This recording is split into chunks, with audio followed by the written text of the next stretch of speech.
Good morning, 9th class students. Today we are going to start the very first poem of our textbook, Beehive. As you know, I am your English teacher, Naren Sharma. So, whatever I am teaching you, I urge your attention in a very concentrate manner. Okay, now let us start the poem. The title of the poem is The Road Not Taken. This poem is written by one of the well-known American poet, Robert Frost. As you know, this poem is about making choices in life. Now you know, if you are making a right choice, it will have far-reaching consequences. So the most important thing is to take a right choice. Here in this poem, The Road Not Taken, the poet is walking along a trail or a narrow path in a forest. After some time, he realized that the trail was bifurcated. It was diverged into two different paths. Now the poet was enjoying the company of nature. Two roads diverged in a yellow wood. Here the yellow wood stands for the dried leaves which are generally there in the autumn season on the plants. It starts falling down and the whole just floor of the forest was covered with yellow leaves. That's why yellow wood word is mentioned here. Diverged means bifurcated or separated into two parts. And sorry, I could not travel both. As the poet was walking along the trail was bifurcated in two different paths, and the wood is categorized here as yellow wood, as I have just told you that the dried leaves on the trees, they were shedding down as it was autumn season. And sorry, I could not travel both. Now, by seeing towards the two paths, the poet was having a little bit of dilemma. He was a little bit confused. Which road should I follow? It is but natural that at a time you can't travel on both the paths. And be one traveler, long I stood. Now, poet was all alone there in the forest. He was not having the company of anybody. He kept on standing there for a long time and looked down as far as I could. Now the poet started looking down through the trail which was bifurcated in two different paths, and he looked towards that path as far as his sense of vision, that is his eyes, was permitting him, and looked down as far as I could. Now he started looking down the path as far as his eyes could carry him to where it bent in the undergrowth. Now, after looking down, he realized that the path was just lost in the dense forest which was full of shrubs and plants. So he was unable to see that road up to some extent or up to some distance. The road was visible, but it was not visible far ahead. So he was a little bit confused to which road he should follow. Yes, students, in the very first stanza of this poem, the poet has used a poetic device, and here the device used is metaphor. Two diverse roads in the forest are used as metaphor for the choices that we make in our life. If we are having a right choice, then it will have far-reaching consequences. Now the next thing that I want to tell you regarding the first stanza is about the rhyming scheme. The last word of the first line would resembles with the last word of the third line stood. Similarly, it also resembles with the fourth line could, and the second line last word both resembles with the last word of the fifth line undergrowth. So this stanza is having rhyming scheme like AB, AA, B. Now let us take the second stanza. Now the poet is again looking towards the bifurcated road in the forest, then took the other just as fair. Now when the poet was looking towards the road, he realized that the other road was just fair, means it was not being travelled, or the travellers did not pass that way. That's why it was having a thick growth of grass and having perhaps the better claim. Now, people generally choose the path which is selected by or which is chosen by most of the people.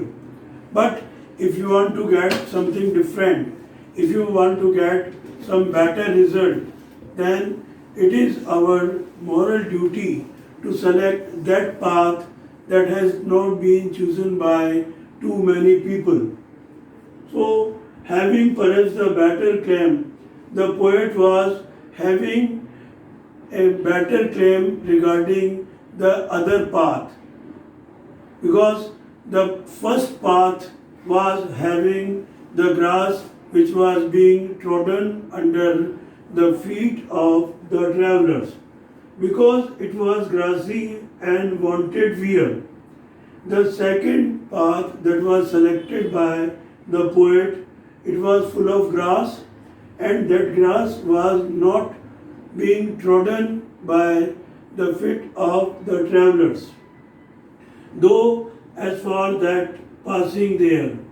So naturally it appears as if nobody passed that way, as the grass was quite dense and its color was not being turned into blackish one. Though as for that passing there had warned them really about the same. Now the poet realizes that in case if he happened to go on the other path or the second path, then naturally it would appear him like the first path. As you know, in forest, both these paths, they were full of grass, but the grass of one path was quite trodden. It was not dense. It was being just pressed down by the feet of the people. Now the other path, which was having a dense growth of grass, he decided to go on that path. It doesn't matter if he select the first path, it will remain the same for him. That's all about second stanza. Now students, before I start third stanza, let me tell you about the rhyming scheme of the second stanza. The last word of the very first line, fair, resembles with the last word of the third line, wear. Similarly, the last word of the second line, claim, resembles with the last word of the fifth line, same. Okay, so here in this stanza. Again, the same rhyming scheme is being followed by poet Mr. Robert Frost. The rhyming scheme is A B A A B. So that is all about the second stanza. Now let us start third stanza. And both that morning equally lay. In leaves no step had trodden black. Oh, I kept the first for another day. Yet knowing how way leads on to way, I doubted if I should ever come back. Now it was the morning hours and the poet was standing nearby the trail which was bifurcated into two different paths.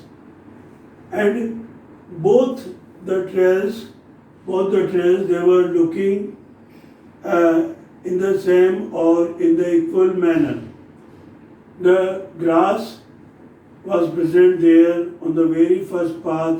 Similarly, the grass was also present there on the other path also. It hardly matters whether the first path grass was a little bit trodden down by the feet of the travelers. So both that morning equally lay means both the paths in that particular morning appear to be equal for the poet. In leaves no step had trodden black. When the poet very closely watched towards the grass of the second path, he realized that the leaves fallen down on the path and the grass was quite fresh. It means it has not been trodden down under the feet of the travelers, resulting in change of black color. Oh, I kept the first for another day. Now, at a time, it is but natural that you can't travel on both the paths. So, the poet promises himself that he will walk over the first path some other day in his life. Okay, so he kept reserved the first path for another day, yet knowing how way leads on to way. Yet he was not sure whether he might be able to return back to travel on the first path ever in his life in future. I doubted if I should ever come back. Here the poet was having a little bit of hesitation, a little bit of doubt whether he would be able to come back to travel on the first path ever in his life. Okay, now let me tell you about the rhyming scheme. Here the same rhyming scheme is followed by Robert Frost. The first word, the last word of the very first line, lay, resembles with day. And similarly, the last word of the second line, black, resembles with way. Right? And similarly, the last word of fifth line, back, resembles with the second and fourth lines, last word. So here, rhyming scheme is again A, B, A, A, B. That's all about third stanza. Now students, let us take the last stanza of this poem. I shall be telling this with a sigh. Sigh means a feeling of deep sorrow when you are taking heavy breath. Somewhere as is and as is hence. As is here stands for long history back or long time ago. Two roads diverged in a wood and I took the one less travelled by. Now here diverged means bifurcated or divided into two parts. Wood means forest. I took the one less traveled by. Now you know it is the general mentality of people. They prefer to travel on the road which is generally selected or chosen by so many people, and it makes all the difference, and that has made all the difference. Now I shall be telling this with a sigh.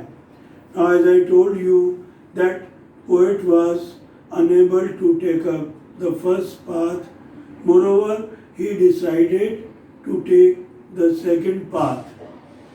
And this thing the poet was saying with a deep sorrow in his heart, that he was unable to travel on the first path. Somewhere as is and as is hence.